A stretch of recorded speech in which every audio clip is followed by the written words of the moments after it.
जिनकीर दावतेर जागा इशारा अमिता के देगी दुआए मदीना।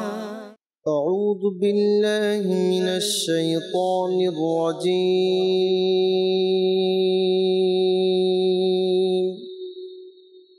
بسم الله الرحمن الرحيم. تبارك الذي بيده الملك وهو على كل شيء قدير. الذي خلق الموت والحياة ليبلوكم أيكم أحسن عملا وهو العزيز الغفور. الذي خلق 7 سماوات طباقا ما ترى في خلق الرحمن من تفاوت فارجع البصر هل ترى من فطور ثم ارجع البصر كرتين ينقلب إليك البصر خاسئا وهو حسير. ولقد زينا السماء الدنيا بمصابيح وجعلناها رجوما للشياطين وأعتدنا لهم عذاب السعير. وللذين كفروا بربهم عذاب جهنم وبئس المصير. إذا ألقوا فيها سمعوا لها شهيقا وهي تفور تكاد تميز من الغيظ كلما ألقي فيها فوج سألهم خزنتها ألم يأتكم نذير. قالوا بلى قد جاءنا نذير فكذبنا وقلنا ما نزل الله من شيء إن أنتم إلا في ضلال كبير. وقالوا لو كنا نسمع أو نعقل ما كنا في أصحاب السعير. فاعترفوا بذنبهم فسحقا لأصحاب السعير. إن الذين يخشون ربهم بالغيب لهم مغفرة وأجر كبير. وأسروا قولكم أو اجهروا به إنه عليم بذات الصدور.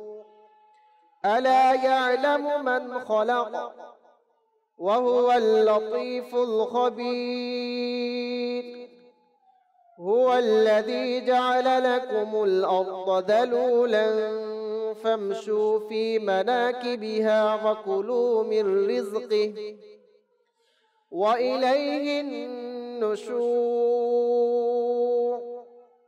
آمنتم من في السماء أن يخسف بكم الأرض فإذا هي تمور أم أمنتم من في السماء أن يرسل عليكم حاصبا فستعلمون كيف نذير.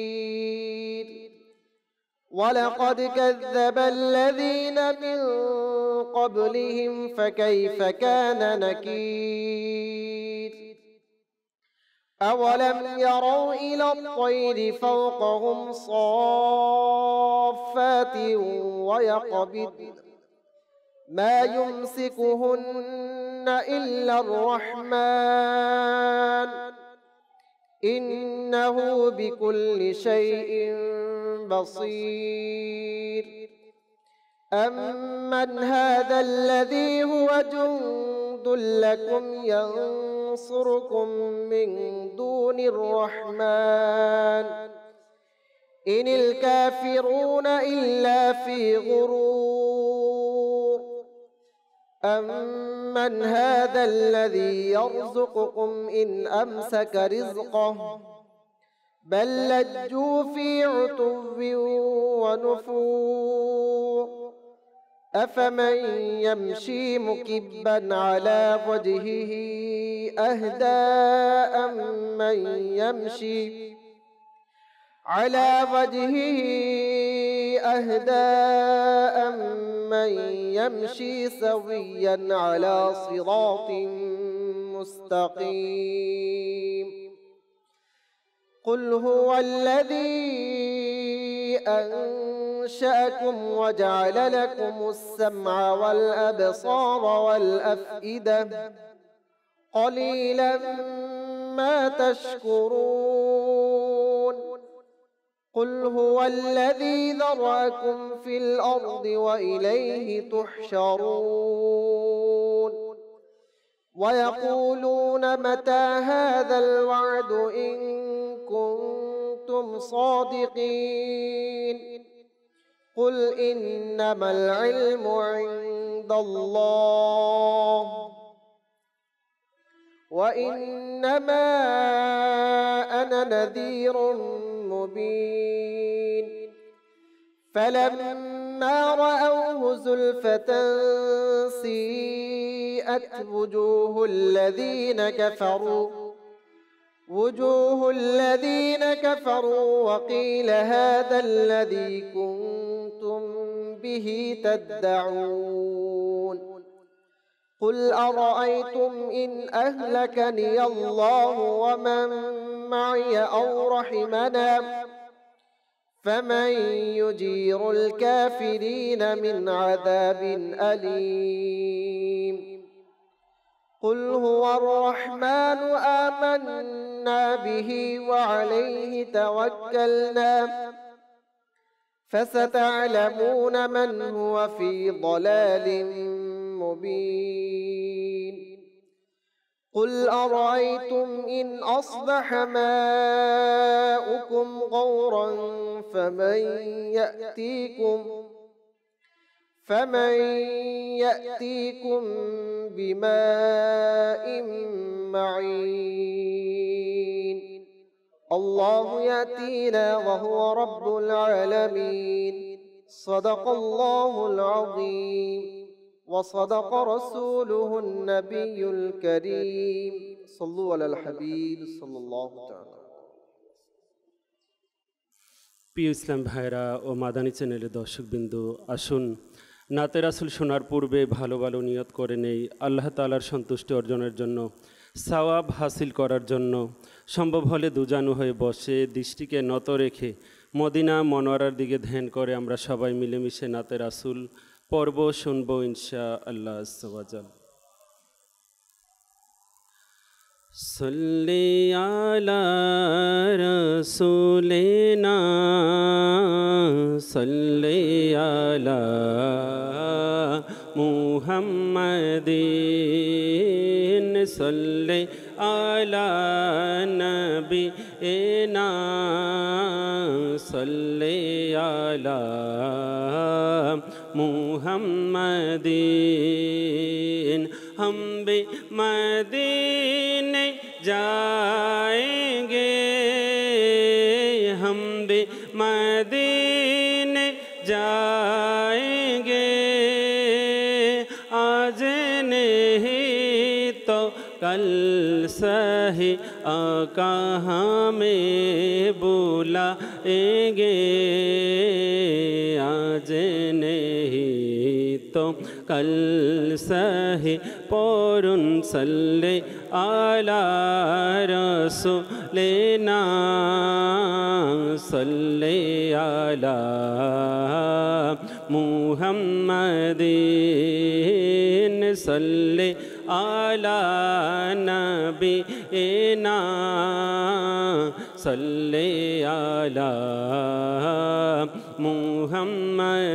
मुहम्मदीन गलियों में घूम घूम कर गलियों में घूम घूम कर खाके मदीना चूम कर आँखों से हम लगाएंगे आज नहीं तो कल सही सल्ले आला रसूलिना सल्ले आला मुहम्मदीन सल्ले आला नबीना सल्ले आला मुहम्मदीन তুমি মোর প্রাণ তুমি মোর জান ও গো প্রিয় নবী তুমি মোর জান তুমি মোর প্রাণ ও গো প্রিয় নবী তব তরে কুরবানি প্রাণ ও গো প্রিয় নবী তব তরে কুরবানি প্রাণ ও গো প্রিয় নবী মোর সব আশা পুরাণ ও গো প্রিয় নবী কর মোর সব আশা পুরাণ ও গো প্রিয়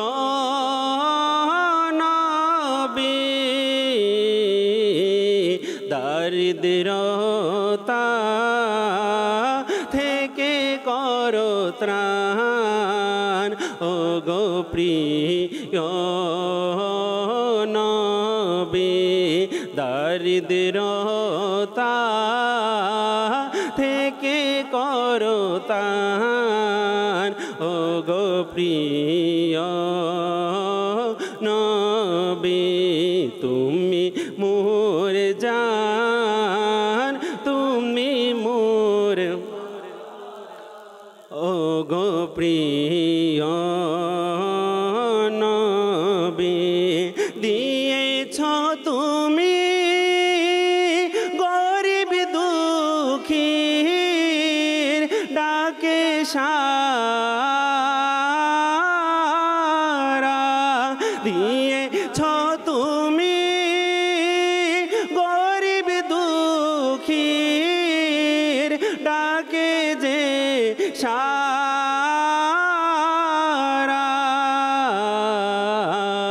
শূন্য আমার তুমি আহ্বান ও গো প্রিয় নবী শূন্য মোর তুমি আহ্বান ও গো প্রিয় মদিনার বীর হে গাতর আমারে মন নবী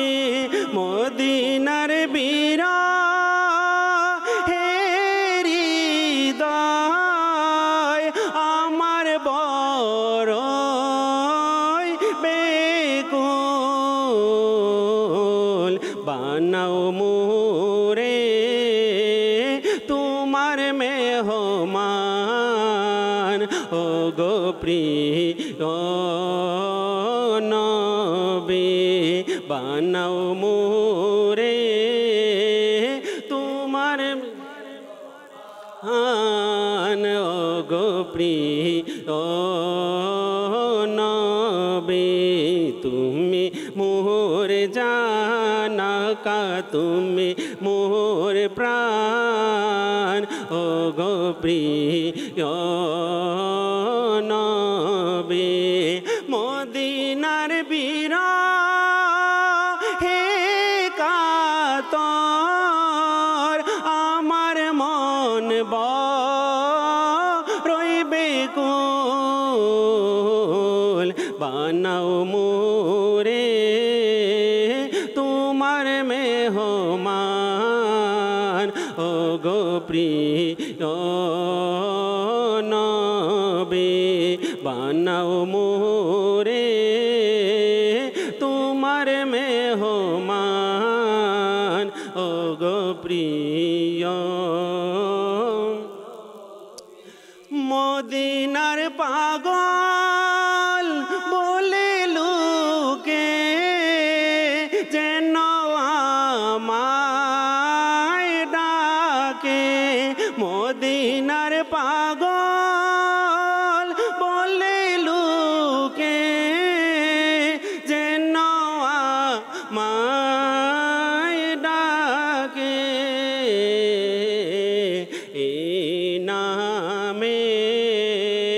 কতই যে মধু ও গো প্রিয় নবী এই নামের কত যে মধুর ও গো প্রিয় নবী তুমি মোর জান তুমি মোর প্রাণ ও গো প্রিয়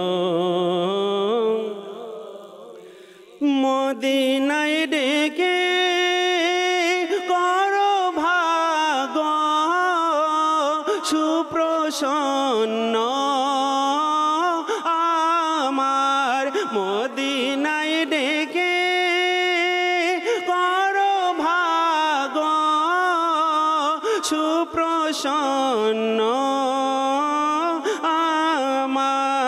আমার বানাও মোরে তোমার মেহমান ও গো প্রিয় নবী বানাও মোরে তোমার মেহমান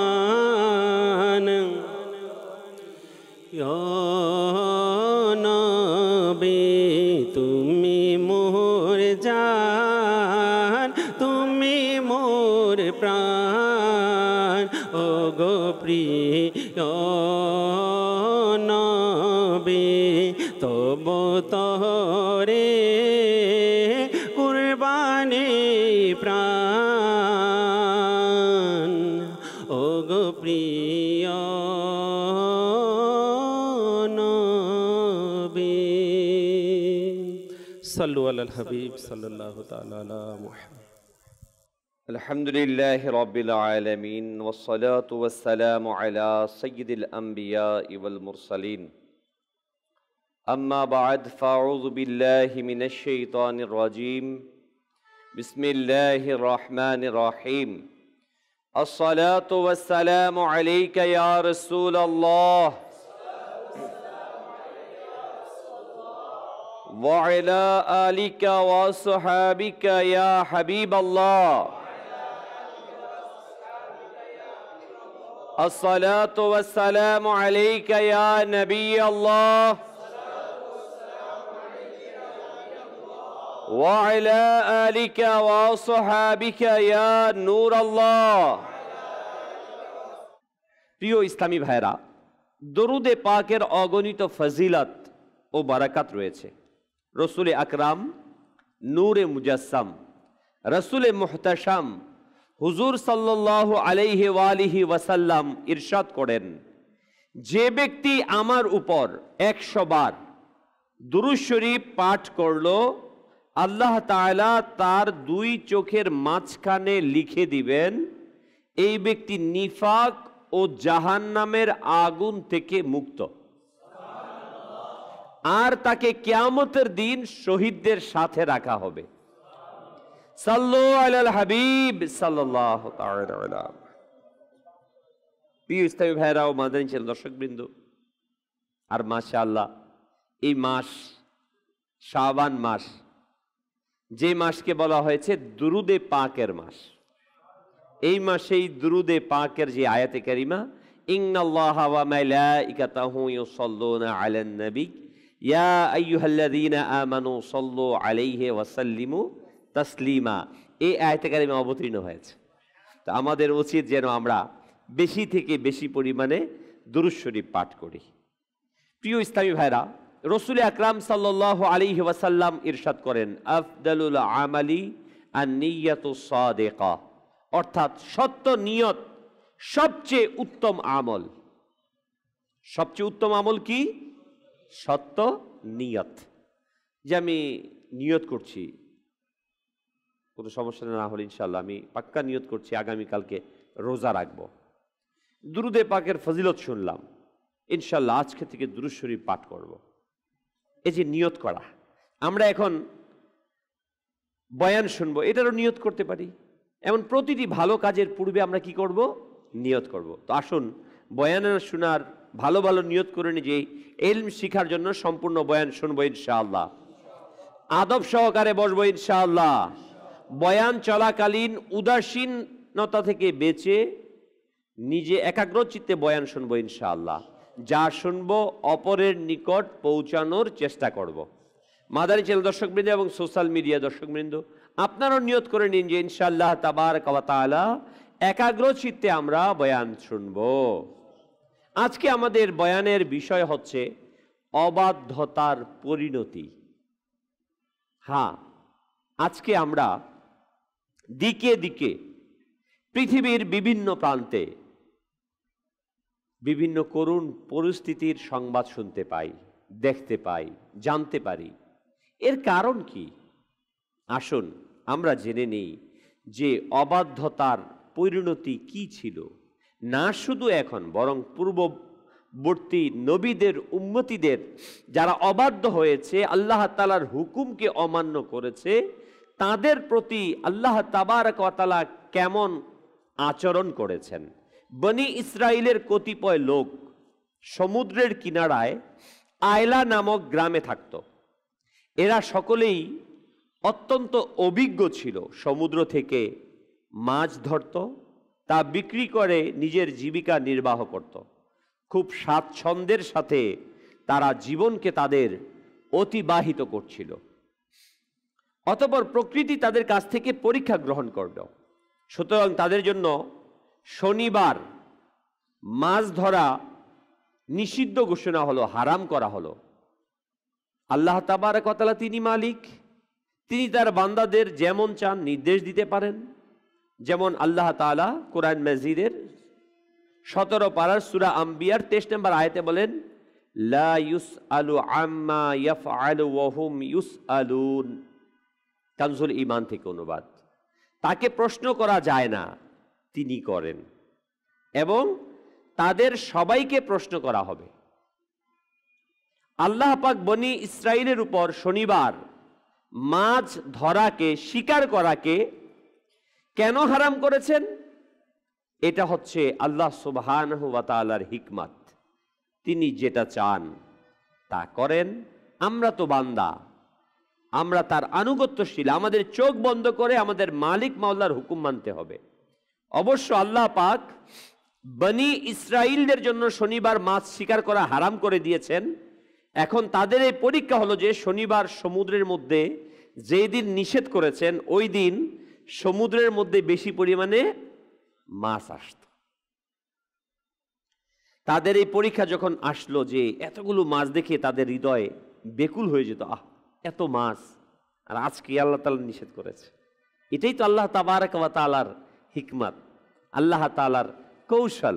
প্রিয় ইসলামী ভাইয়েরা, মনের আশা মনেই থেকে যেত। কিছুদিন তারা ধৈর্য ধারণ করলো, নিজেদেরকে কন্ট্রোল করলো, নিজেদের ঘরের মধ্যে থাকলো, কিন্তু কিছুদিন থাকার পর আর নিজেদের ধরে রাখতে পারলো না। নিজেদের ঘরের কাছে বড় বড় করে গর্ত, হাউস খনন করলো এবং সমুদ্রের সাথে নালা তৈরি করে দিল। শনিবার যখন মাছ বেশি হতো তখন নালার মুখ খুলে দিত, মাছ ওই নালা দিয়ে হাউজের মধ্যে, ওই গর্তের মধ্যে এসে যেত। পরের দিন এগুলোকে শিকার করত। আঁকা বাঁকা, ডাইরেক্ট খায় না, ঘুরিয়ে খায়। আমরাও অনেক সময় করি না যে সুদ হারাম, সুদ না, ইন্টারেস্ট, ভিন্ন নাম, ভিন্ন মদ না, বিয়ার, ইয়াবা, ব্যতিক্রম শব্দ চয়ন, বেহায়াপনা না, উলঙ্গপনা না, ভিন্ন নাম। তো এটা আমাদের না, পূর্ববর্তীদেরও ছিল, তারাও করার চেষ্টা করেছে, কিন্তু আল্লাহ সুবহানাহু ওয়া তাআলা তো সবই জানেন। প্রিয় ইসলামী ভাইয়েরা, এটাও আল্লাহ পাকের অবাধ্যতা ছিল। তারা শুধুমাত্র নিজেদের মনের সান্ত্বনার জন্য এমন করেছে, আর না হয় স্পষ্ট যে মাছ ধরা নিষেধ ছিল, হোক জাল দিয়ে কিংবা গর্তের মধ্যে আবদ্ধ করে, উভয় পদ্ধতি তো মাছ ধরাই ছিল। সুতরাং তাদেরকে বুঝানো হলো, সঠিক পথের দিকে ফিরে আনার জন্য নেকির দাওয়াত দেওয়া হলো। তাদেরকে ভালোবাসা পোষণকারীদের নেকির দাওয়াত দিল। তারা বলল, তোমরা যা করছো এটা শরীয়ত বিরোধী কাজ। যে তুমি গর্তের মুখকে খুলে দিচ্ছ, এটা শরীয়ত বিরোধী কাজ। তোমরা শুধু কৌশল অবলম্বন করছো, তোমরা আল্লাহ পাকের অবাধ্যতা করছো। কিন্তু তারা মানল না, আল্লাহ পাকের অবাধ্যতা করতেই রইল, গুনাহ ছাড়তেও তওবা করতে রাজি হলো না। অবশেষে তাদের নিয়মিত অবাধ্যতার কারণে আল্লাহ সুবহানাহু ওয়া তাআলার অসন্তুষ্টির এদের উপর আরোপিত হলো। এক সকালে দেখা গেল ওই অবাধ্যদের চেহারা বিকৃত হয়ে অবাধ্যরা বানর হয়ে গেছে। কি হয়ে গেছে? বানর হয়ে গেছে। শাস্তি স্বরূপ বানর, বানর থেকে না, আল্লাহ তাবারক ওয়া তাআলা শাস্তি দিয়ে বানর বানিয়ে দিয়েছেন। পরবর্তীতে আবার তারা মারা গিয়েছে। প্রিয় ইসলামী ভাইয়েরা, মহান আল্লাহ তাবারক ওয়া তাআলা কুরআনুল কারীমের সূরা বাকারার 65 নম্বর আয়াতে কিছুটা এইভাবে বর্ণনা করেন এই ঘটনাটি। কানজুল ঈমান থেকে অনুবাদ। আর নিশ্চয়ই নিশ্চয়ই তোমাদের জানা আছে তোমাদের মধ্যকার তারাই যারা শনিবার সীমা লঙ্ঘন করেছে। অতঃপর আমি তাদের উদ্দেশ্যে বললাম, তোমরা বিকৃত বানর হয়ে যাও। প্রিয় ইসলামী ভাইয়েরা, যখন আল্লাহ তাবারক ওয়া তাআলা নির্দেশ দিলেন তো তারা কি হয়ে গেল? বানর হয়ে গেল। আমরা শুনলাম আল্লাহ পাকের অবাধ্যতা, কেমন পরিণতি। আল্লাহ পাক বনি ইসরাইলদেরকে অবাধ্যতার বিচার দিবসের জন্য শাস্তি নির্দেশন বানিয়ে দিয়েছেন। আল্লাহ সুবহানাহু ওয়া তাআলা কুরআনুল কারীমের মধ্যে ইরশাদ করেন 66 নম্বর আয়াতে, কানজুল ঈমান থেকে অনুবাদ। অতঃপর আমি ওই বস্তির এই ঘটনাকে এর পূর্ব ও পরবর্তীর জন্য শিক্ষার দৃষ্টান্ত স্বরূপ রেখেছি, খোদা ভীরুদের জন্য উপদেশ। আল্লাহ তাআলা যে করেছেন সেটা উপদেশ হিসেবে রেখেছি। এই যে এখন আমরা উপদেশ নিচ্ছি, এবং যারা মুমিন, যারা বিশ্বাসী, তারা এই ঘটনা থেকে কি করবে? উপদেশ নিবে, শিক্ষা নিবে। আর যারা অবাধ্য তারা বলবে, আরে যেমন খুশি তেমন হোক, দেখা যাবে। কিন্তু না, প্রিয় ইসলামী ভাইয়েরা, আমরা কি দেখব? আমাদের কি দেখার আছে? আমাদের কি করার আছে? আসলেই বাস্তবিক অর্থে আমাদের কোনো কিছু করার অথরিটি নাই, ক্ষমতা নাই, কোনো কিছুই করতে পারি না আমরা। আমার শরীরের টেম্পারেচার, এটা আমি কি নিয়ন্ত্রণ করতে পারি? বেড়ে গেল 103 ডিগ্রি, পড়ে গেলাম বিছানায়। আবার লো হয়ে গেল, পড়ে গেলাম। না আমি উঁচু করতে পারি, না আমি নিচু করতে পারি। কোনো কিছুর ক্ষমতা নেই আমরা। তাহলে কেন আমরা আল্লাহ সুবহানাহু ওয়া তাআলার অবাধ্যতা করছি? প্রিয় ইসলামী ভাই, এই ঘটনার মধ্যে শিক্ষা রয়েছে। আল্লাহ পাক কুরআনুল কারীমে এই ঘটনাটি আমাদের জন্য শিক্ষা বর্ণনা করেছেন। আমাদের উচিত আমরা যেন থেকে শিক্ষা গ্রহণ করি, আল্লাহ পাকের দিকে ফিরে আসি, আল্লাহ তাআলার আনুগত্য স্বীকার করি, শিক্ষা গ্রহণ করি, বেশি বেশি নেকি করি, আল্লাহ পাক এবং তার প্রিয় মাহবুব সরকারে দো আলম সাল্লাল্লাহু আলাইহি ওয়াসাল্লামের অবাধ্যতা থেকে সব সময় দূরে থাকি। কেননা আল্লাহ পাক ও তার রসুল সাল্লাল্লাহু আলাইহি ওয়াসাল্লামের অবাধ্যতা দুনিয়া এবং আখিরাত পরকাল এর জন্য অপমানজনক। হযরতে ইমাম হাসান বসরি আলাইহি রাহমাতুল্লাহিল কবি তিনি বলেন, হে আদম সন্তান, তোমাদের ধ্বংস হোক, তুমি কি আল্লাহ পাকের সাথে যুদ্ধ করতে চাও? যে আল্লাহ পাকের নাফরমানি করলো মূলত সে আল্লাহ পাকের সাথে যুদ্ধ করলো। বাস্তবিকই তো তাই না? দুনিয়াতে তো আমরা সেটাই দেখি যে কোনো দেশের মধ্যে যদি কোনো আইন থাকে, ওই আইনকে যখন অ্যাভয়েড করা হয়, ওই আইনকে অমান্য করা হয়, তাই দেশের আইন অনুযায়ী কি করে? আমাকে গ্রেফতার করে নেয়। আমি দেশের বিরুদ্ধে যুদ্ধ ঘোষণা করি। তো আল্লাহ সুবহানাহু ওয়া তাআলা যেটা আমাদেরকে নির্দেশ দিয়েছেন, যেটাকে আল্লাহ তাআলা হালাল করেছেন করার জন্য নির্দেশ দিয়েছেন, হুকুম দিয়েছেন, সেটা যখন আমি পরিহার করলাম, যেটাকে আল্লাহ সুবহানাহু ওয়া তাআলা নিষেধ করেছেন এটাকে গ্রহণ করলাম, তার মানে আমি আল্লাহ তাআলার বিরুদ্ধে যুদ্ধের ঘোষণা দিলাম। প্রিয় ইসলামী ভাইয়েরা, মহান আল্লাহ তাবারক ওয়া তাআলা কুরআনুল কারীমের সূরা মাঈদার ৭৮ নম্বর আয়াতের ইরশাদ ফরমান, কানজুল ঈমান থেকে অনুবাদ, অভিশপ্ত হয়েছিল ওই সব লোক যারা কুফরি করেছিল বনি ইসরাইল সম্প্রদায়ের মধ্য থেকে, দাউদ এবং মরিয়ম তনয় ঈসার ভাষায়। এটা পরিণাম তাদের অবাধ্যতা ও সীমা লঙ্ঘনের।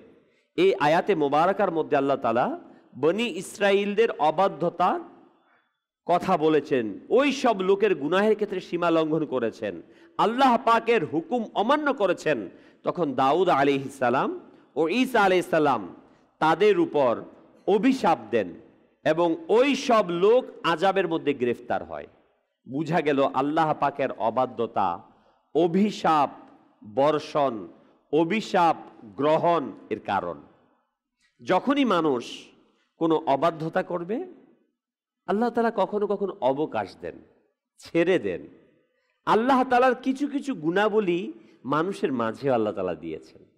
যখন সন্তান অবাধ্য হয়, সন্তানকে কি করে? পিতামাতা অবকাশ দেয়, বুঝায়, বাবা এটা এটা এটা এটা না, এভাবে করো না, এভাবে এভাবে করো না, এভাবে বুঝায় না?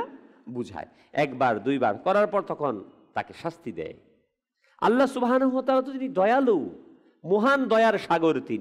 তিনি যখন সৃষ্টি করেছেন এই সৃষ্টিকুলকে, 100 ভাগের 1 ভাগ দয়া সৃষ্টির মাঝে দিয়েছেন, 99টা তার কাছে রেখেছেন। আল্লাহ তাআলা দয়া বিধায় আমরা এত অবাধ্য হওয়ার পরেও তিনি আমাদেরকে শাস্তি দেন না। কিন্তু কখনো কখনো প্রিয় ইসলামী ভাইয়েরা, আল্লাহ তাআলা আমাদেরকে শাস্তি দিয়ে সতর্ক করেন। হযরতে ওহাব রাহমাতুল্লাহ আলাইহি বলেন, আল্লাহ পাক বনি ইসরাইলের আম্বিয়াগণের মধ্য হতে কোন কোন নবীর নিকট ওহী প্রেরণ করলেন। বান্দা যখন আমার আনুগত্য করে তখন আমি তার উপর সন্তুষ্ট হয়ে যাই, আর যখন বান্দা আমার অবাধ্য হয় তখন আমি তার উপর অসন্তুষ্ট হয়ে যাই। আর যখন আমি তার উপর অসন্তুষ্ট হয়ে যাই তখন তার উপর অভিশাপ বর্ষণ করি, আর আমার অভিশাপ তার 7 প্রজন্ম পর্যন্ত পৌঁছে থাকে। কঠিন বিষয়। 7 প্রজন্ম, ছেলে, ছেলের ছেলে, তার ছেলে, নাতি পুতি, একের পরে যেতে যেতে 7 প্রজন্ম। কল্যাণ করলে সেটা পায়, অকল্যাণ করলেও সেটা পেয়ে থাকে। আপনি যদি চান আপনি ভালো থাকেন, আমি যদি চাই আমি ভালো থাকি, আমার ছেলে ভালো থাকুক, আমার নাতি ভালো থাকুক, আমার পুতি ভালো থাকুক, প্রজন্মের পর প্রজন্ম ভালো থাকুক, তাহলে আমার কাজ হচ্ছে কল্যাণকর কাজ করা। আর যদি আমি চাই না, আমিও যাই, আমার পরবর্তী জেনারেশনে যাক, অবাধ্যতা করি আর করেই চলেছি আমরা। আল্লাহ আমাদেরকে হেফাজত করুক। হায়, যারা আল্লাহ পাকের নাফরমানি করে, গুনাহের মধ্যে নিমজ্জিত থাকে, নিজেদের গুনাহকে ভালো দেখানোর জন্য বিভিন্ন ধরনের বাহানা তালাশ করে, শব্দ চয়ন করে, সুদকে মুনাফা প্রফিট বলে, নির্লজ্জতাকে আধুনিকতার নাম দিয়ে থাকে, বেপরদাকে ফ্যাশন বলে থাকে। হায়, এরকম নির্বোধ একটু চিন্তা করো, কার অবাধ্য হচ্ছ? আজ মন গড়া কথা বলে, মুখ চালিয়ে, গুনাহের নামকে পরিবর্তন করে, প্রকাশ্য হৃদয়কে কৌশলমূলক শব্দ বলে, আধুনিকতার নাম দিয়ে, পশ্চিমার কথা নাম বলে, আমরা উন্নত বিশ্বের নাম বলে যত কিছুই করি না কেন, যাই করি না কেন, যেমন খুশি তেমন চলি না কেন, আল্লাহ তাবারক ওয়া তাআলার কাছে ফিরে আসতে হবে। প্রিয় ইসলামী ভাইয়েরা, হ্যাঁ, আল্লাহ পাকের সামনে দাঁড়াতে হবে। একটু ভাবুন, একটু চিন্তা করুন। মাদানী চ্যানেল দর্শকবৃন্দ, সোশ্যাল মিডিয়ার দর্শকবৃন্দ, আমাদের কি ওই সর্বশক্তিমান আল্লাহ তাবারক ওয়া তাআলার দরবারে দণ্ডায়মান হতে হবে না? আল্লাহ তাবারক ওয়া তাআলা পরাক্রমশালী। হ্যাঁ, তার নাফরমানি করে যা করছি তিনি তা দেখছেন। আমল লিখক ফেরেশতা আমাদের আমল সমূহ কি লিখছেন না? অবশ্যই তিনারা লিখছেন। যদি তাই হয় তাহলে এমন মন ভুলানো কথা বলে কি লাভ? গুনাহ তো গুনাই, গুনাহের পরিণাম সর্বদা ভয়ঙ্কর হয়ে থাকে, নাফরমানির পরিণাম সর্বদা ভয়ঙ্কর হয়ে থাকে। আজ কিংবা কাল রিটার্ন আসবে আমার কাছে, মনে রাখবেন। আমরা যা করি, দুনিয়াবি যদি কোনো কাজ করি, এই যে আজকে বিভিন্ন জায়গাতে আমাদের বন্যা চলে আসে না খুব দ্রুত, আমাদের কাজ, আমাদের হাতের ফসল। বর্ষা বৃষ্টি হলে কি হয়ে যায়? আমাদের ঢাকার শহর পানিতে বদ্ধ হয়ে যায়, আমাদের হাতের কামাই। হ্যাঁ, আমাদের হাতের কামাই। বন্যার কারণে আজকে বিভিন্ন জায়গা ডুবে যায়, আমাদের হাতের কামাই। আমরা যেমন খুশি তেমন ব্যবহার করছি, সৃষ্টির সাথে, প্রকৃতির সাথে। প্লাস্টিক ব্যবহার করে যেমন খুশি তেমন ফেলে দিচ্ছে, রিটার্ন আসছে আমাদের কাছে। এটা তো দুনিয়ার কথা বললাম। ঠিক অনুরূপ যখন আমি আল্লাহ তাআলার অবাধ্যতা করি, আল্লাহ তাবারক ওয়া তাআলা আমাদেরকে কখনো কখনো এটার টেস্ট বুঝান, স্বাদ বুঝান, রিটার্ন দেন। প্রিয় ইসলামী ভাইরা, মহান আল্লাহ তাবারক ওয়া তাআলা সূরা বনি ইসরাইলের 17 নম্বর আয়াতের ইরশাদ করেন, কাজুল ঈমান থেকে অনুবাদ, আর আমি কত মানব গোষ্ঠীকে নূহের পরে ধ্বংস করে দিয়েছি, আর আপনার প্রতিপালক নিজ বান্দাদের গুনাহ সমূহের যথেষ্ট খবর রাখেন, দেখেন। আল্লাহ তাআলা সবকিছু দেখেন। আমি চার দেয়ালের ভিতর করি, আমি ভাবছি খুব আমি ব্রিলিয়ান্ট, খুব বুদ্ধিমান, বুদ্ধিজীবী, নাম চেঞ্জ করে ফেলো। আরে এটা সুদ না, ইন্টারেস্ট, সুদ করো। আল্লাহ তাআলা দেখছেন, অবকাশ দিচ্ছেন। আমাদেরকে ধরবেন যখন, সেখান থেকে ফিরে আসার কোনো স্পেস থাকবে না। প্রিয় ইসলামী ভাইয়েরা, ওইগুলো কেমন গোত্র ছিল? তাদেরকে দুনিয়ার সম্মান দেওয়া হয়েছিল, যারা পূর্ববর্তী বনি ইসরাইলের ছিলেন। শক্তি দেওয়া হয়েছিল, তারা সম্পদশালী ছিল, তাদের মধ্যে বড় বড় শক্তিশালী দেহ সম্পন্ন ছিল, কিন্তু তারা অকৃতজ্ঞতা জ্ঞাপন করলো, গুনাহ করলো, নেকির দাওয়াত প্রদানকারীদের কথা শুনেনি। তারা জেদি হয়ে গেল, গুনাহের মাঝে নিজেদেরকে আবদ্ধ করে নিল। যখন তারা একের পর এক গুনাহের মধ্যে আবদ্ধ করে নিল, তখন আল্লাহ তাবারক ওয়া তাআলা তাদের উপর আযাব দিলেন এবং তাদের নাম নিশানা পৃথিবী থেকে মিটিয়ে দিলেন। আদ গোত্র, আমরা কোরআনে পাকে আদ সম্প্রদায়ের ঘটনা অনেক পাঠ করেছি। আদ সম্প্রদায় তারা কেমন ছিল? যেমন আমরা বাঙালি সম্প্রদায়, আমরা বাঙালি জাতি, একটা জাতি ছিল আদ জাতি। ওই জাতিগুলো ছিল, তাদের ছিল লম্বা দীর্ঘ ছিল তাদের দেহ, বড় বড় দেহ বিশিষ্ট। তারা পাথরের পাহাড় কেটে কেটে নিজেদের বাড়ি তৈরি করত। আল্লাহ পাক এদের ধন সম্পদ দ্বারা ধন্য করেছেন, অনেক নিয়ামত দিয়েছেন, কিন্তু তারা নাফরমানি করল। আল্লাহ পাক এর প্রিয় নবী হযরতে হুদ আলাইহিস সালামকে মিথ্যা প্রতিপন্ন করল। কুফরের উপর অটল রইল, গুনাহের মধ্যে নিমজ্জিত হলো, জেদি হয়ে গেল, শেষ পর্যন্ত আল্লাহ তাবারক ওয়া তাআলার আযাব বর্ষণ শুরু হলো। আল্লাহ পাক তাদের উপর অন্ধকারের আযাব পাঠালেন। এটি অত্যন্ত ঠান্ডা, শুকনো, কল্যাণ ও বরকত শূন্য, খুবই কঠোর, প্রবল বাতাস সম্পন্ন অন্ধকার ছিল। এটা এত প্রচণ্ড বেগে এসেছিল, তীব্রতার অবস্থা এমন ছিল যে মানুষকে জমিনের উপর উড়িয়ে নিয়ে নিক্ষেপ করত। যেভাবে খেজুরের গাছ শুকনো ডাল যদি পড়ে যায় না বাতাসে, তখন কি করে? ধূপ করে। ঠিক অনুরূপভাবে মানুষদেরকে উড়িয়ে উড়িয়ে নিয়ে আছাড় দিত, ধূপ করে ফেলে দিত উপর করে। অতঃপর তাদের অর্ধমুখে জমিনে নিক্ষেপ করত, তারা টুকরো টুকরো হয়ে যেত। 8 দিন পর্যন্ত এরকম তুফান আযাব চলমান ছিল। সেটা আদ গোত্রের নাম নিশানা পর্যন্ত মুছে গেছে। যখন এই আযাব চলেছে, ওখানে যে একটা জাতি ছিল, সম্প্রদায় ছিল, আদ সম্প্রদায়, তাদের কোনো নাম নিশানা অবশিষ্ট ছিল না। ওই গজবে সব নিঃশেষ করে দিয়েছে। সামুদ গোত্র আরেকটা সম্প্রদায় ছিল, তারা বিল্ডিং বানানোর, দালান বানানোর অত্যন্ত পারদর্শী ছিল। আল্লাহ পাক তাদেরকে অনেক নিয়ামত দ্বারা ধন্য করেছিলেন, তাদের ক্ষমতা দিয়েছেন, ধন সম্পদ দ্বারা ধন্য করেছেন, কিন্তু তারা নাফরমানি করলো। হযরতে সালেহ আলাইহিস সালামকে তারা মিথ্যা প্রতিপন্ন করলো, কুফরের উপর অটল রইল, গুনাহের আসর গরম হলো। শেষ পর্যন্ত তাদের উপর আল্লাহ পাকের গজব আসলো, তাদের উপর ভূমিকম্পের আযাব প্রেরণ করা হলো, যার দ্বারা তারা সর্বদার জন্য ধ্বংস হয়ে যাওয়ার ধাপ অতিক্রম করলো। নমরুদ, আমরা নাম শুনেছি না? নমরুদ কেমন শক্তিশালী ভয়ঙ্কর বাদশা ছিল, কিন্তু দেখুন আল্লাহ পাক তাকে মুকুট সাম্রাজ্য দান করেছে। কিন্তু যখন সে অকৃতজ্ঞ জ্ঞাপন করলো, অকৃতজ্ঞ হলো, আল্লাহ তাআলা নাফরমানি করলো, ইব্রাহিম আলাইহিস সালাতু ওয়াস সালামের সাথে নাফরমানি করলো, শেষ পর্যন্ত তার উপর আযাব আসলো। আল্লাহ তাআলা একটা মশার মাধ্যমে, পঙ্গু ন্যাংরা একটি মশার মাধ্যমে এই হতভাগা এবং তার বাহিনীকে ধ্বংস করে দিলেন। আল্লাহ সুবহানাহু ওয়া তাআলা এগুলো আমাদের জন্য দৃষ্টান্ত রেখেছেন, উদাহরণ রেখেছেন, উপমা, এক্সাম্পল রেখেছেন, যাতে করে এই প্রতাপশালী ব্যক্তিদের কাছে থেকে আমরা শিক্ষা গ্রহণ করি যে তারা পৃথিবীর এত প্রতাপশালী সাদ, সামুদ জাতি, আদ জাতি, নমরুদ, ফেরাউন, তারা কেমন মহাপ্রতাপশালী ব্যক্তি ছিল। এই নমরুদ, যাদের আঙ্গুলির ইশারাতে লক্ষ লক্ষ সৈন্য প্রস্তুত ছিল, কিন্তু কেমন নির্মম পরিহাস, একটা ন্যাংরা মশা দ্বারা আল্লাহ তাআলা তাকে ধ্বংসের গর্তে নিপতিত করেন।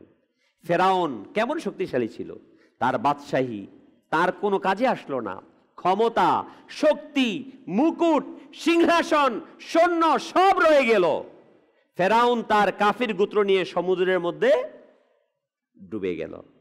এটা অবাধ্যতার পরিণাম। আজও ফেরাউন থেকে মানুষ শিক্ষা নিতে পারে, তাকে রেখে দেওয়া হয়েছে, অস্বীকার করার কোনো স্পেস নেই, জায়গা নেই।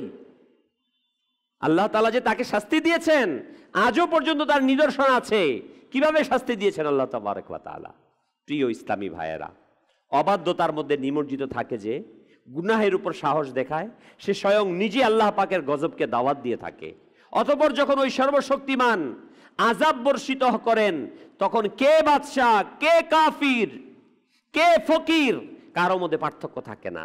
কে শক্তিশালী, কে দুর্বল। যখন আল্লাহ পাকের আযাব বর্ষণ হয়, তখন ধন সম্পদ কিছুই কাজে আসে না, তাজ সিংহাসন অকেজু হয়ে যায়, আর শক্তি ও ক্ষমতা চুরমার হয়ে যায়। কিন্তু আফসোস, আমরা লোকেরা ভয় করি না, কবর আখিরাতের চিন্তা ভাবনা করি না। শয়তানের লালসার মাঝে, ফাঁদের মাঝে আমরা ফেঁসে গিয়েছি, দুনিয়ার পিছনে আমরা ছুটে চলেছি। হায়, মনের কামনা বাসনার মোহে পড়ে আল্লাহ পাকের অবাধ্য হয়ে যাচ্ছি, আল্লাহ পাকের আযাবের দাওয়াত দিয়ে থাকি। হায়, যদি আমরা পূর্ববর্তী সম্প্রদায়ের ভয়ানক পরিণতি থেকে শিক্ষা গ্রহণ করতাম, যদি আমরা আমাদের প্রতিপালকের কাছে অবনত হয়ে অবাধ্যতা থেকে দূরে থাকতাম। হায় যদি আমরা আমাদের সত্যিকারের তওবা নসিব হয়ে যেত, আল্লাহ পাকের আনুগত্যশীল বান্দা ও তার প্রিয় মাহবুব সাল্লাল্লাহু আলাইহি সাল্লামের আনুগত্যশীল উম্মত যদি আমরা হতে পারতাম, গুনাহকে ছেড়ে দিতাম, গুনাহ থেকে আমাদের নিজেদেরকে ফিরিয়ে আনতাম, কুদৃষ্টি দেওয়া থেকে, গীবত করা থেকে, সুদ খাওয়া থেকে, ঘুষ গ্রহণ থেকে, মানুষের হক আত্মসাৎ করা থেকে আমরা যদি নিজেদেরকে ফিরাতে পারতাম, আমরা যদি বেহায়াপনা থেকে নিজেদেরকে বাঁচাতে পারতাম। প্রিয় ইসলামী ভাইয়েরা, হে আশেকানে রসুলগণ, মাদানী চ্যানেল দর্শক শ্রোতাবৃন্দ, আল্লাহ পাকের অনুগ্রহ, আমাদের প্রিয় আকা সাল্লাল্লাহু আলাইহি ওয়াসাল্লামের দয়া যে আল্লাহ পাক তার প্রিয় হাবিব সাল্লাল্লাহু আলাইহি ওয়াসাল্লামের সাদকায় তার উম্মতেরদেরকে অপদস্থ করেন না। আমরা গুনাহ করি অথচ পূর্ববর্তী সম্প্রদায়ের ন্যায় আমাদের উপর একত্রে আযাব আসে না, আমাদের চেহারাকে আল্লাহ সুবহানাহু ওয়া তাআলা বিকৃত করে দেন না, এই উম্মতকে পূর্ববর্তী উম্মতের মতো শুকুর বানর বানান না। কিন্তু মনে রাখবেন, আল্লাহ পাকের অবাধ্যতার পরিণাম অবশ্যই প্রকাশ পায়। হ্যাঁ, উলামায়ে কেরাম বলেন পূর্ববর্তী উম্মতের আযাব শারীরিক ব্যাধি ও অঙ্গ বিকৃতি ছিল। পূর্ববর্তী উম্মতরা নাফরমানি করত, তাদেরকে জমিনের মধ্যে ধসিয়ে দিত, তাদের চেহারাকে বিকৃত করে দিত। কিন্তু এই উম্মতের শাস্তি হলো আধ্যাত্মিক ব্যাধি। উম্মতে মুহাম্মদীর যেই শাস্তি, এটা হচ্ছে আধ্যাত্মিক ব্যাধি। সেটা কি? পূর্বের চেহারা পরিবর্তন হতো, আর উম্মতে মুহাম্মদী অর্থাৎ আমাদের অন্তরকে পরিবর্তন করে দেয়া হয়। আল্লাহ পাক কোরআনুল কারীমের মধ্যে ইরশাদ ফরমান, কানজুল ঈমান থেকে অনুবাদ, আর আমরা ফিরিয়ে দিচ্ছি তাদের অন্তরসমূহ ও নয়ন সমূহকে। আল্লাহ পাকের নিকট আশ্রয় প্রার্থনা করছি। আল্লাহ পাকের নিকট আশ্রয় কেমন শিক্ষণীয় বিষয়! গুনাহ করার ধারা, আল্লাহ ও রাসূলের অবাধ্যতার কারণে আমাদের অন্তরকে পরিবর্তন করে দেয়। হ্যাঁ, বাস্তবিকই গুনাহের কারণে আমাদের অন্তর পরিবর্তন হয়ে যায়। আসুন শুনি মুফতি আহমদ ইয়ার খান আলাইহি রহমাতুল্লাহিল হান্নান এই আয়াতে ব্যাখ্যায় বলেন, অন্তর পরিবর্তন হয়ে যাওয়ার তিনটি আলামত। কয়টি আলামত? তিনটি আলামত। এক, আনুগত্যের মধ্যে স্বাদ না পাওয়া। দুই, গুনাহকে ভয় না করা। তিন, কারো মৃত্যু থেকে শিক্ষা গ্রহণ না করা। এটা হচ্ছে আলামত। আমাদের কি তিনটাই ঘটছে না? আমরা কি মৃত্যু থেকে শিক্ষা গ্রহণ করছি? আমরা কি গুনাহকে ভয় করছি? আমরা কি আনুগত্যের মধ্যে স্বাদ পাচ্ছি? পাচ্ছি না। আমাদের দিলকে আল্লাহ মাযাল্লাহ আল্লাহ থেকে পানা পরিবর্তন করে দিচ্ছে এই গুনাহের কারণে। হ্যাঁ, এটা প্র্যাকটিক্যাল দেখবেন। যখন গুনাহ করা হয় স্বাভাবিকভাবে আমরা চোখের অশ্রু ঝরে, কান্না আসে। গুনাহ যখন করতে থাকি চোখের আর অশ্রু আসে না, নামাজে মন বসে না, এটাকে কেড়ে নেওয়া হয়।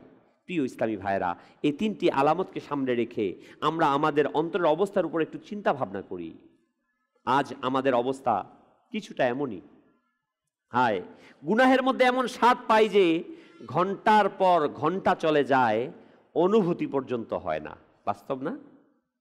সিনেমা, নাটক, মোবাইলে, ফেসবুকে, ইউটিউবে, বেহায়াপনার আড্ডায় 2 ঘন্টা, 3 ঘন্টা, 4 ঘন্টা, 5 ঘন্টা চলে যায়, পরোয়া নেই। কখন চলে গেছে সময় বলতে পারি না।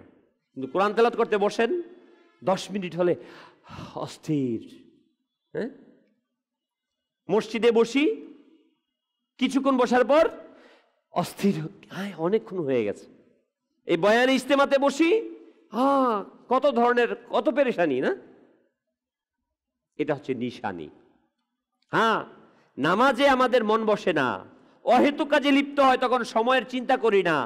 তেলাওয়াত করতে বসে যায় তো এদিক সেদিক কাজে মনে পড়ে। রমাদানুল মুবারক আগমন করলে তখন কখনো গরমের বাহানা, কখনো কাজকর্মের চিন্তা, রোজা রাখার দিকে মন ধাবিত হয় না। আর কারো মৃত্যু থেকে শিক্ষা গ্রহণ করা অবস্থা তো এমন যে অনেক সময় জানাজার মাঠের মধ্যে আমরা দাঁড়িয়ে আল্লাহ থেকে পানা হাসি ঠাট্টা করতে থাকে। আমাদের হৃদয়ে এই নাজুক অবস্থা, উদাসীনতার পর্দা, অন্তরের অন্ধকারত্ব বাস্তবিকই। কবরস্থানে যাওয়ার পর মানুষ হাসি তামাশা করে, দাফন করতে গিয়েও বেহুদা কথার মধ্যে, কবর করছে, কবর খনন করছে, বেহুদা কথা বলছে। এগুলো সব আমাদের গুনাহের নতিজা। গুনাহের কারণে আমাদের হৃদয়ের উপর এই প্রভাব পড়ছে। প্রিয় ইসলামী ভাইয়েরা, আমাদের চিন্তা ভাবনা করা উচিত, কখনো আবার এমন যেন না হয় যে গুনাহের অভিশাপ আমাদেরকে আবদ্ধ করে রাখে, আমাদের অন্তর পরিবর্তন হয়ে যায়, আমাদের সেটার অনুভূতি পর্যন্ত হয় না। হায়, হযরতে মনসুর বিন আম্মার রাহমাতুল্লাহ তাআলা আলাইহি বলেন, আমার এক দিনী ভাই ছিল, আমাকে অনেক ভালোবাসতো, আমার দৃষ্টিতে সে অত্যন্ত ইবাদত গুজার ছিল, তাহাজ্জুদ আদায়কারী ছিল, খোদায় ভীতিতে ক্রন্দনকারী ছিল।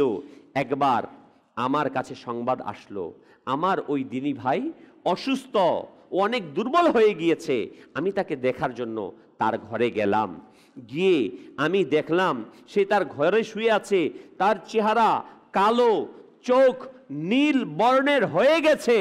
আমি তাকে বললাম, হে আমার ভাই, অধিক হারে লা ইলাহা ইল্লাল্লাহ পাঠ করো।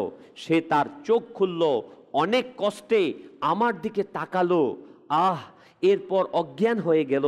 আমি পুনরায় তাকে তালকিন করলাম, শিক্ষা দিলাম, লা ইলাহা ইল্লাল্লাহ পাঠ করো। এবারও সে চোখ খুলল, আমার দিকে দেখলো, এরপর চোখ বন্ধ করে নিল। এখন আমি একটু কড়া ভাষায় বললাম, তুমি যদি কালিমা না পড়ো তাহলে আমি না তোমাকে গোসল দেব, আর আমি না তোমাকে কাফন পরাবো, এবং জানাজাও পড়ব না। এটা শুনে সে বলল, হে মনসুর, আমার ও কালিমা তৈবার মাঝখানে অন্তরাল করা বাধা দেয়াল করে দেয়া হয়েছে। আমি বললাম, লা হাওলা ওয়ালা কুওয়াতা ইল্লা বিল্লাহ। কোথায় গেল ওই নামাজ? কোথায় গেল ওই রোজা? কোথায় গেল ওই তাহাজ্জুদ? কোথায় গেল ওই রাতসমূহের ইবাদত যা তুমি করেছিলে? সে অনেক আফসোসের সাথে বলল, হে মনসুর, আমি এই সব ইবাদত করেছি আল্লাহ পাকের সন্তুষ্টির জন্য না, আমি ওই ইবাদতগুলো করতাম মানুষকে দেখানোর জন্য। আমার আকাঙ্ক্ষা ছিল যে লোকেরা আমাকে নামাজি বলবে, তাহাজ্জুদ গুজার বলবে। আমি দেখানোর জন্য জিকির করতাম, রোজা রাখতাম, তাহাজ্জুদ আদায় করতাম। কিন্তু হায়, যখন আমি একাকী হতাম, দরজা বন্ধ করে নিতাম, কাপড় খুলে নিতাম, মদ পান করতাম, আল্লাহ পাকের নাফরমানি করতাম। অতঃপর একদিন এমন হলো যে আমি খুবই অসুস্থ হলাম, বেঁচে থাকার আশা রইল না। আমি কুরআনুল করিম হাতে নিলাম, তেলাওয়াত শুরু করলাম। আমি এক এক হরফ পাঠ করতে করতে সূরা ইয়াসিন পর্যন্ত গিয়ে পৌঁছলাম। তখন আমি দোয়া করলাম, হে আল্লাহ পাক, এই কোরআনে পাকের সাদকায় আমাকে শিফা দান করো, আমি ভবিষ্যতে আর গুনাহ করব না। আল্লাহ পাক কোরআনে পাকের বরকতে আমাকে আরোগ্য দান করলেন। কিন্তু আফসোস, আমি দ্বিতীয়বার গুনাহে লিপ্ত হয়ে গেলাম। আমি তখন তওবা ভঙ্গ করলাম, শয়তানের অনুসরণ করতে লাগলাম। অনেক বছর পর্যন্ত চলল। অতঃপর হঠাৎ আমি এই রোগে আক্রান্ত হলাম, মৃত্যুর ছায়া দেখে নিলাম। এবারও আমি পুনরায় কোরআনুল কারীমের তেলাওয়াত করলাম, কোরআন মসজিদের ওসিলায় দোয়া করলাম, তওবা করলাম, গুনাহের জন্য ক্ষমা প্রার্থনা করলাম। আল্লাহ পাক পুনরায় আমাকে ক্ষমা করে দিল, আমাকে আমার আরোগ্য নসিব হলো।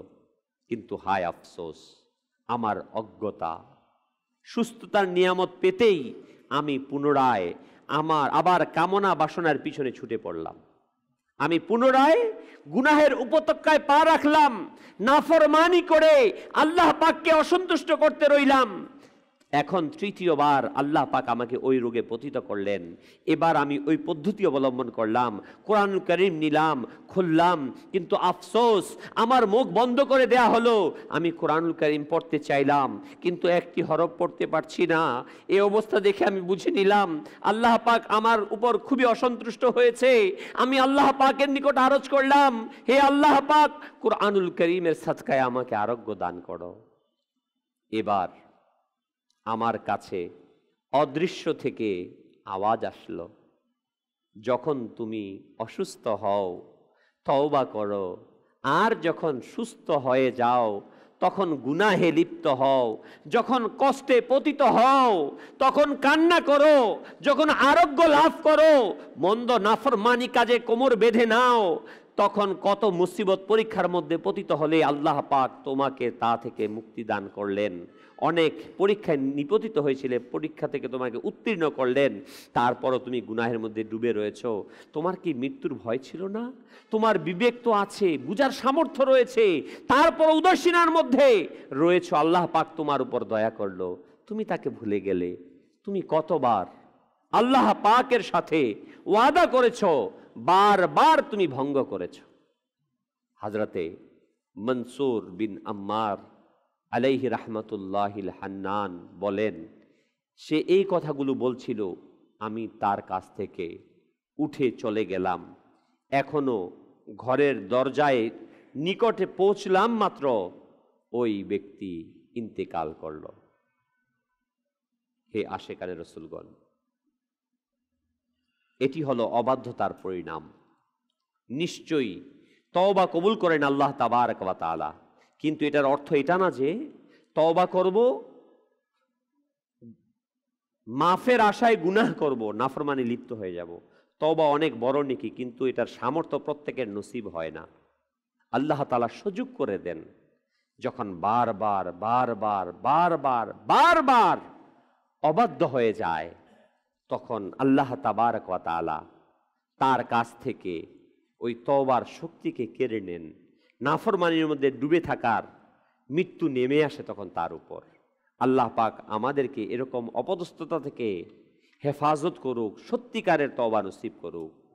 হে আশেকানে রাসূলগণ, মাদানী শেল দর্শকবৃন্দ, আমরাও তো কতবার তওবা করেছি, ফির গুনাহের মধ্যে লিপ্ত হয়েছি, নামাজ ছেড়ে দিয়েছি, তওবা করেছি, আবার তওবা করে নামাজ কয়েকদিন পরে আবার নামাজ ছেড়ে দিয়েছি, কুদৃষ্টি থেকে তওবা করেছি, আবার কুদৃষ্টি দিচ্ছি। জানি না এই গুনাহ থেকে আর ফিরে আসতে পারি কিনা, নাকি এই গুনাহের মধ্যে আমার মৃত্যু চলে আসে। আসুন প্রিয় ইসলামী ভাইয়েরা ও মাদানী চ্যানেলের দর্শকবৃন্দ, আমরা তওবা করি আল্লাহ তাবারক ওয়া তাআলার কাছে, আমরা হাকিকি তওবা করি। প্রিয় ইসলামী ভাইয়েরা, হযরতে জুবাইর বিন নুফাইর রাহমাতুল্লাহ আলাইহি বলেন, যখন মুসলমানরা কুবরুস জয় করলো, আমি দেখলাম সাহাবিয়ে রসুল হযরতে আবু দারদা রাদিয়াল্লাহু তাআলা আনহু একা বসে বসে তিনি কান্নাকাটি করছেন। আমি তার খেদমতে উপস্থিত হলাম আর বললাম, হুজুর, আজ তো আল্লাহ পাক মুসলমানদেরকে কাফিরের উপর বিজয় দান করেছে, অর্থাৎ আজ খুশির দিন, আর আপনি কেন কান্নাকাটি করছেন? তখন হযরতে আবু দারদা রাদিয়াল্লাহু তাআলা আনহু বলেন, হে জুবায়ের, গভীর চিন্তা করুন, যে আল্লাহ পাকের নাফরমানি করে সে তার প্রতিপালকের নিকট কিরকম মর্যাদাহীন হয়ে যায়। কুবরুসের বসবাসকারীরা কেমন মর্যাদাবান সম্মানিত ছিল এক সময়, তাদের প্রতি আল্লাহ তাআলা কত দয়া ছিল, কিন্তু তারা আল্লাহ পাকের হুকুম অমান্য করলো, নিজ প্রতিপালকের নাফরমানি করলো, তখন তাদের এই অবস্থা হলো যে আজ তাদের পরাজয় হলো, আর এই অপদস্থ লাঞ্ছিত হতে থাকলো। বাস্তবিকই প্রিয় ইসলামী ভাইয়েরা, বুঝা গেল সম্মান শুধুমাত্র আল্লাহ সুবহানাহু ওয়া তাআলার কাছ থেকে আসে। আল্লাহ সুবহানাহু ওয়া তাআলা যাকে খুশি ইজ্জত দেন, যাকে খুশি অপমান করেন। হ্যাঁ, হযরতে আয়েশা সিদ্দিকা তয়্যিবা তাহেরা রাদিয়াল্লাহু তাআলা আনহা একবার হযরতে সাইয়্যিদুনা আমিরে মুয়াবিয়া রাদিয়াল্লাহু তাআলা আনহুকে উপদেশমূলক চিঠি লিখলেন। তাতে বললেন, নিশ্চয়ই বান্দা আল্লাহ পাকের নাফরমানি করে থাকে, সেটা শাস্তির মধ্যে ওই ব্যক্তির প্রশংসাকারী লোকেরাই তার দুর্নাম করে থাকে। অর্থাৎ তার শাস্তি এটাই যে তার প্রশংসা যারা করত তারাই কি করে, দুর্নাম করে। হযরত ইমাম হাসান বসরি রহমতুল্লাহ আলাইহি বলেন, যখন বান্দা নেকি করে তখন এই নেকি তার অন্তরে নূর আর শরীরে শক্তিতে পরিণত হয়, আর যখন বান্দা গুনাহ করে তখন এই গুনাই তার অন্তরের অন্ধকার টেনে আনে, শরীরের দুর্বলতা বয়ে আনে। আমরা বাস্তবিকই দেখি নেককার অসংখ্য মানুষ, তাদের চেহারার উজ্জ্বলতা, তাদের শারীরিক অবস্থান। প্রিয় ইসলামী ভাইয়েরা, আল্লাহ পাক কোরআনুল কারীমের মধ্যে ইরশাদ ফরমান, সূরা রোম এর 41 নম্বর আয়াত, বিসমিল্লাহির রহমানির রহিম, ظهر الفساد في البر والبحر بما كسبت أيدي الناس ليذيقهم بعض الذي عملوا لعلهم يرجعون। কানজুল ঈমান থেকে অনুবাদ। ছড়িয়ে পড়েছে অশান্তি স্থলে ও জলে এসব কুকর্মের কারণে যা হাতগুলো অর্জন করেছে, যাতে তাদেরকে তাদের কোনো কোনো কর্মের স্বাদ গ্রহণ করান, যাতে করে তারা ফিরে আসে। আল্লাহু আকবার। এই প্রতীয়মান হলো আল্লাহ পাক নাফরমানি আর গুনাহের কারণে জমিনে ফেসাদ সৃষ্টি করে থাকেন। দুর্ভিক্ষ দেখা দেয়, বৃষ্টি বন্ধ হয়ে যায়, ফসল বরবাদ হয়ে যায়, মহামারী ছড়িয়ে পড়ে, আর না জানি আরও কত ফাসাদ এই পৃথিবীতে ছড়িয়ে পড়ে। হ্যাঁ, আজকে আমরা আমাদের আশেপাশে যা দেখছি এগুলো আমাদের গুনাহের নতিজা। একের পর এক ফাসাদ জমিনের মধ্যে যে আসছে, কখনো করোনা নামে, কখনো ভূমিকম্প নামে, কখনো জলোচ্ছ্বাসের নামে, কখনো অগ্নিকাণ্ডের নামে। এগুলো হচ্ছে আমরা যে আল্লাহ তাআলার নাফরমানি করছি তার প্রতিদান, তার বিনিময়। রাসূল আকরাম সাল্লাল্লাহু আলাইহি ওয়াসাল্লাম দীর্ঘ হাদিস ইরশাদ করেছেন, যখন মানুষ গুনাহের মধ্যে লিপ্ত হবে, বেহায়াপনা ব্যাপক হবে, সুদ ব্যাপক হবে, পিতামাতার অবাধ্য হবে, তখন আল্লাহ তাআলার পক্ষ থেকে তোমাদের উপর একের পর এক আযাব আসতে থাকবে, জমিনের মধ্যে ধসিয়ে দেয়া হবে। আজকে আমাদের তাই হচ্ছে, একের পর এক আসছে। প্রিয় ইসলামী ভাইয়েরা, এরপরেও কি আমরা তওবা করব না? এরপরেও কি আমরা আল্লাহ তাআলার কাছে ফিরে আসব না?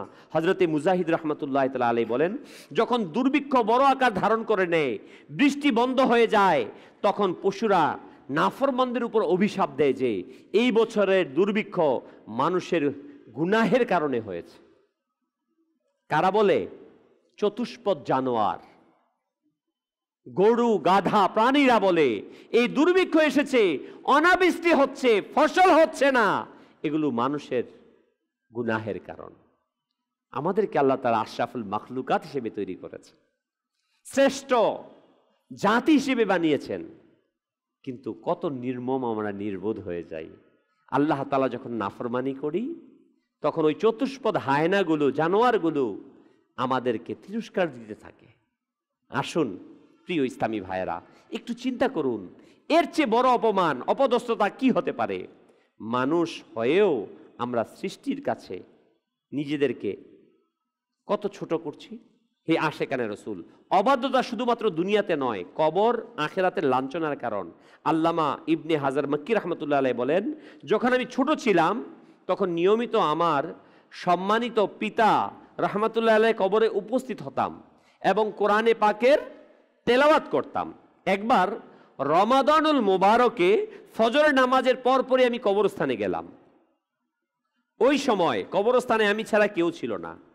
আমি আমার পিতার কবরের পাশে বসে কোরআন তেলাওয়াত শুরু করলাম।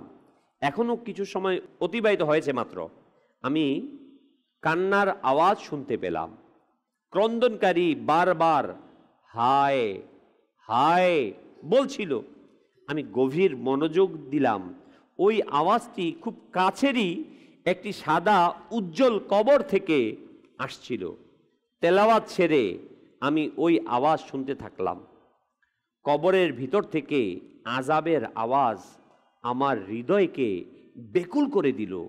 আমি কিছুক্ষণ পর যখন ভোর হলো তখন ওই আওয়াজ বন্ধ হয়ে গেল, তখন ওখানে মানুষের আসা যাওয়া শুরু হয়ে গিয়েছিল। আমি এক ব্যক্তিকে জিজ্ঞাসা করলাম, এই কবরটা কার? সে বলল, অমুকের। আমি এই কবরবাসীকে চিনে ফেলেছি, আমি এই কবরবাসীকে দেখেছিলাম। সে বেশি বেশি মসজিদে আসতো, সময় মতো নামাজ আদায় করত, অহেতুক কথা থেকে বেঁচে থাকত, কিন্তু তা সত্ত্বেও তার কবরে আযাব হচ্ছিল। এই বিষয়টি আমাকে খুবই প্রভাবিত করলো, আমাকে চিন্তিত করলো। আমি তার বিষয়ে খবর নিলাম, তখন জানতে পারলাম যে এই নামাজি একজন ব্যবসায়ী ছিল। যখন বৃদ্ধ হলো তার নিকট সম্পদ খুব কম হয়ে গেল, সুতরাং সে লোভে পড়ে সুদের লেনদেন শুরু করলো। হয়তো এই কারণে সে রমাদানুল মুবারকেও এরকম শাস্তিতে পতিত হয়েছে।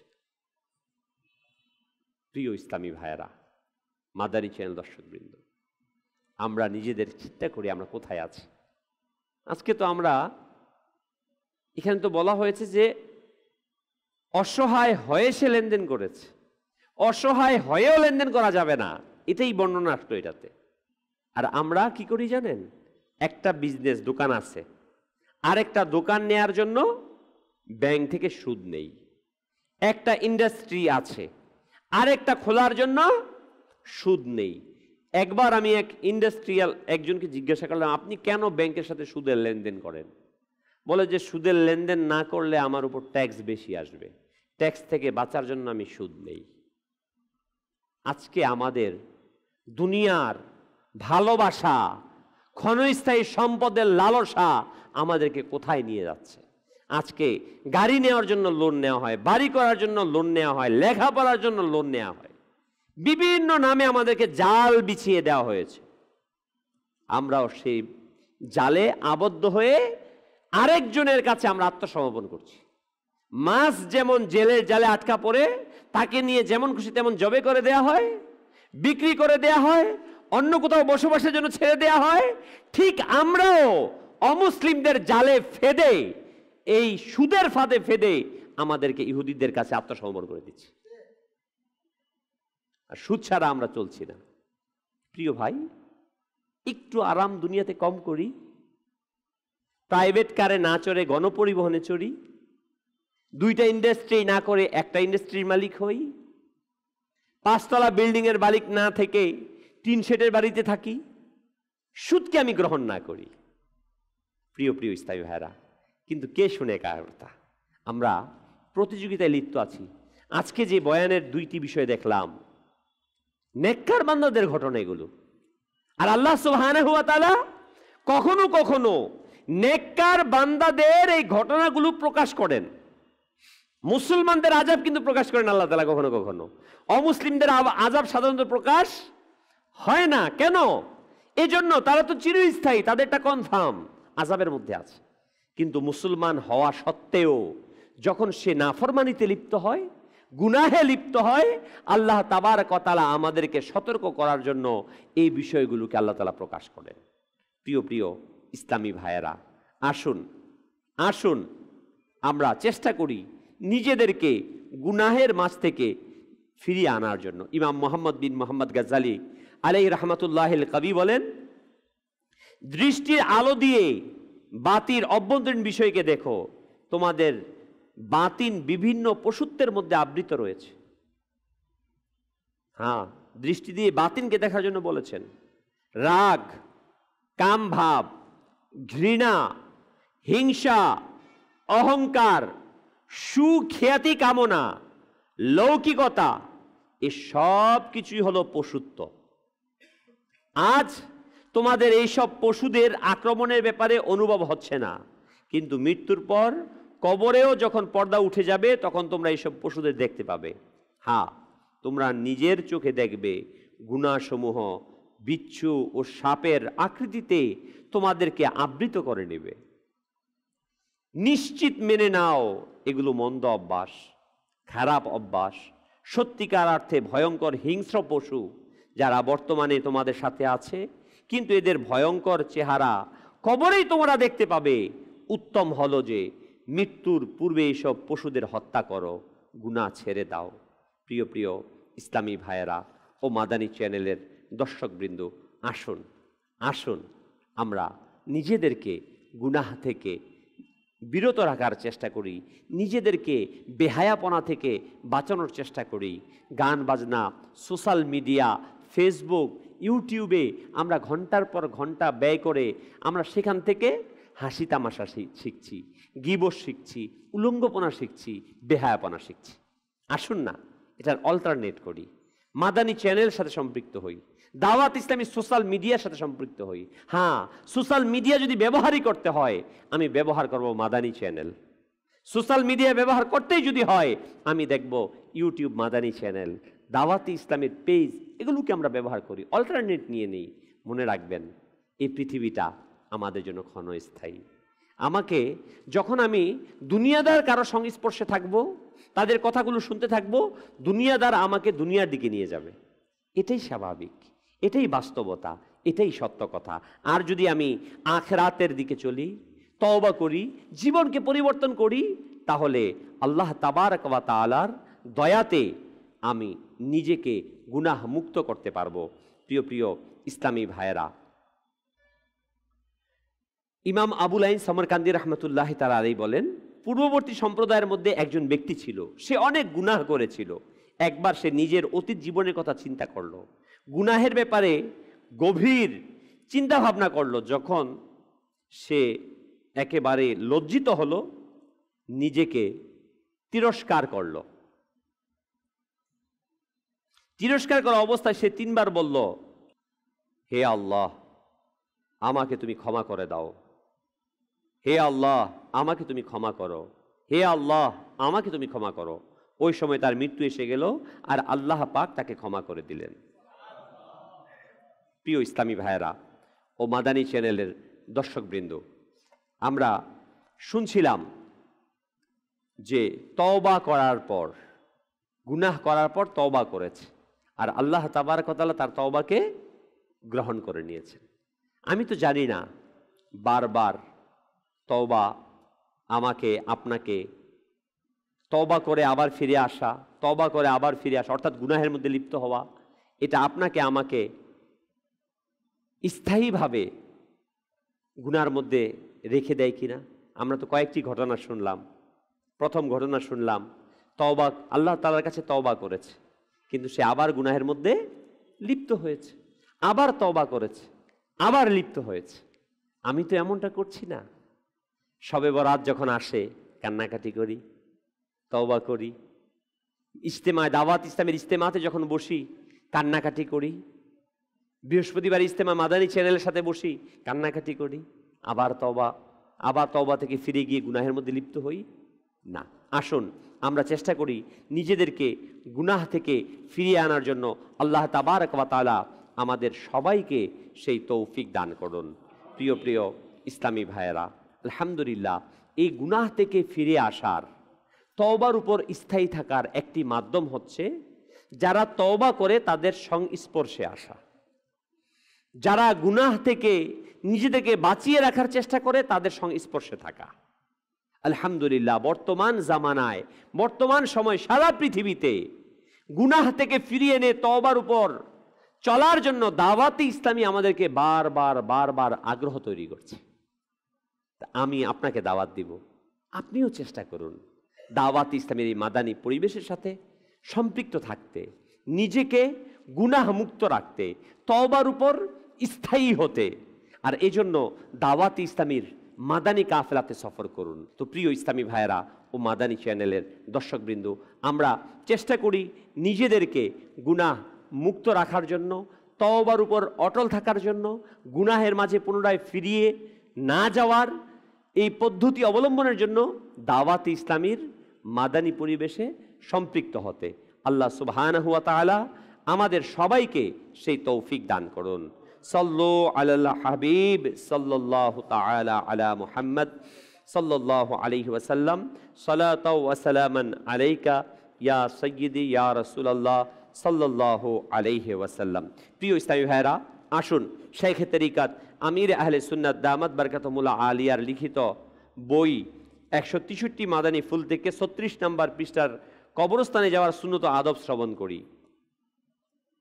রাসূল আকরাম সাল্লাল্লাহু আলাইহি ওয়াসাল্লাম ইরশাদ করেন, আমি তোমাদেরকে প্রথমে কবর জিয়ারত করা থেকে নিষেধ করেছিলাম, এখন তোমরা কবর জিয়ারত করো, কেননা সেটা দুনিয়ার প্রতি অনাসক্তির কারণ আর আখিরাতকে স্মরণ করিয়ে দেয়।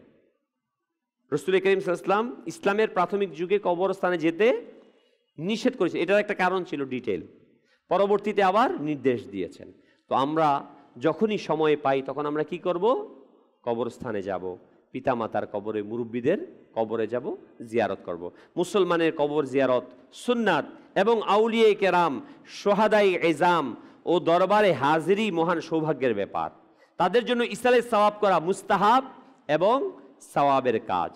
ওলি আল্লাহদের মাজার শরীফ বা কোনো মুসলমানের কবর জিয়ারতের জন্য যেতে চাইলে মুস্তাহাব হচ্ছে প্রথমে নিজের ঘরে মাকরু ওয়াক্ত না হলে 2 রাকাত নফল নামাজ আদায় করা। প্রত্যেক রাকাতে সূরা ফাতিহার পর একবার আয়াতুল কুরসি, 3 বার সূরা ইখলাস পাঠ করে নামাজের সওয়াব সাহিবে মাজারকে পৌঁছিয়ে দেয়া। আল্লাহ পাক ওই মৃত ব্যক্তির কবরে নূর সৃষ্টি করবেন এবং সওয়াব প্রেরণকারী ব্যক্তিকে অনেক বেশি সওয়াব দান করবেন। মাজার শরীফ বা কবর জিয়ারতের জন্য যাওয়ার সময় রাস্তায় অনর্থক কথায় মশগুল না হওয়া, কবরকে চুম্বন করবেন না এবং কবরে হাতও লাগাবেন না, বরং কবর থেকে কিছু দূরত্ব বজায় রেখে দাঁড়াবেন। কবরে সিজদায়ে তাজিম করা হারাম এবং ইবাদতের নিয়তে কোনো মাজার কিংবা কবরে সিজদা দেওয়া কুফরি। কবরস্থানের মধ্যে ওই সাধারণ রাস্তা দিয়ে যাবেন যেখানে কখনো মুসলমানদের কবর ছিল না, যে রাস্তা নতুনভাবে তৈরি হয়েছে সেটা দিয়ে যাবেন না। রদ্দুল মুহতারে বর্ণিত রয়েছে, কবরস্থানের মধ্যে কবর বিলীন করে যে নতুন রাস্তা তৈরি করা হয় সেটার উপর চলাফেরা করা হারাম, বরং নতুন রাস্তায় কেবল ধারণার মাধ্যমে সেটার উপর চলাচল করা নাজায়েজ এবং গুনাহ। আল্লাহ তাবারক ওয়া তাআলা আমাদের সকলকে সুন্নাত পদ্ধতিতে কবর এর জিয়ারত করার, আউলিয়ায়ে কেরাম, শহীদের এবং আল্লাহর ওলিদের মাজারে হাজিরি দেওয়ার তৌফিক দান করুন। সাল্লু আলাল হাবিব সাল্লাল্লাহু তাআলা আলা মুহাম্মদ সাল্লাল্লাহু আলাইহি ওয়াসাল্লাম, সালাতাও ওয়া সালামান আলাইকা ইয়া সাইয়্যিদি ইয়া রাসূলুল্লাহ। হযরতে সাইয়্যিদুনা আনাস রাদিয়াল্লাহু তাআলা থেকে বর্ণিত, রাসূল করিম সাল্লাল্লাহু আলাইহি ওয়াসাল্লাম ইরশাদ করেন, যে ব্যক্তি দুরূদ শরীফ পাঠ করে যদি দাঁড়ানো থাকে বসার পূর্বে, বসা থাকলে দাঁড়ানোর পূর্বে তার গুনাহ ক্ষমা করে দেওয়া হয়। আল্লাহুম্মা সাল্লি আলা সাইয়্যিদিনা ওয়া মাওলানা মুহাম্মাদিন ওয়া আলা আলিহি ওয়া সাল্লিম। যে ব্যক্তি এই দুরূদ শরীফ পাঠ করবে তার উপর রহমতের 70টি দরজা খুলে দেওয়া হয়। সাল্লাল্লাহু আলা মুহাম্মদ। হযরতে আহমদ সাহাবী রাহমাতুল্লাহ আলাইহি কতিব বুজুর্গ থেকে বর্ণনা করেন, এই দুরূদ শরীফ একবার পাঠ করলে 6 লক্ষ বার দুরূদ শরীফ পাঠের সওয়াব অর্জন হয়। আল্লাহুম্মা সাল্লি আলা সাইয়্যিদিনা মুহাম্মাদিন আদাদা মা ফি ইলমিল্লাহি সালাতান দাইমাতাম বিদাওয়ামি মুলকিল্লাহ। একদিন এক ব্যক্তি আসলো, নবী করিম সাল্লাল্লাহু আলাইহি ওয়াসাল্লাম তাকে নিজের এবং সিদ্দিক আকবর রাদিয়াল্লাহু আনহুর মাঝখানে বসালেন। এতে সাহাবায়ে কেরাম আলাইহিম রিদওয়ান অত্যন্ত আশ্চর্য হলো যে সম্মানিত লোকটিকে। যখন ওই ব্যক্তি চলে গেলেন, রাসূল করিম সাল্লাল্লাহু আলাইহি ওয়াসাল্লাম ইরশাদ করলেন, সে যখন আমার উপর দুরূদ শরীফ পাঠ করে তো এইভাবে পড়ে, আসুন আমরাও পড়ি সেভাবে। আল্লাহুম্মা সাল্লি আলা মুহাম্মাদিন কামা তুহিব্বু ওয়া তারদা। নবী করিম সাল্লাল্লাহু আলাইহি ওয়াসাল্লাম ইরশাদ করেন, যে ব্যক্তি এইভাবে দুরূদ শরীফ পাঠ করবে তার জন্য আমার শাফাআত ওয়াজিব হয়ে যায়। আল্লাহুম্মা সাল্লি আলা মুহাম্মাদিন ওয়া আনজিলহু মাকআদাল মুকাররাবা ইনদাকা ইয়াউমাল কিয়ামাহ। হযরত ইবনে আব্বাস রাদিয়াল্লাহু তাআলা আনহুমা থেকে বর্ণিত, রাসূল করিম সাল্লাল্লাহু আলাইহি ওয়াসাল্লাম ইরশাদ করেন, এই দোয়া পাঠকারীর জন্য 70 জন ফেরেশতা 1000 দিন পর্যন্ত নেকি সমূহ লিখতে থাকেন।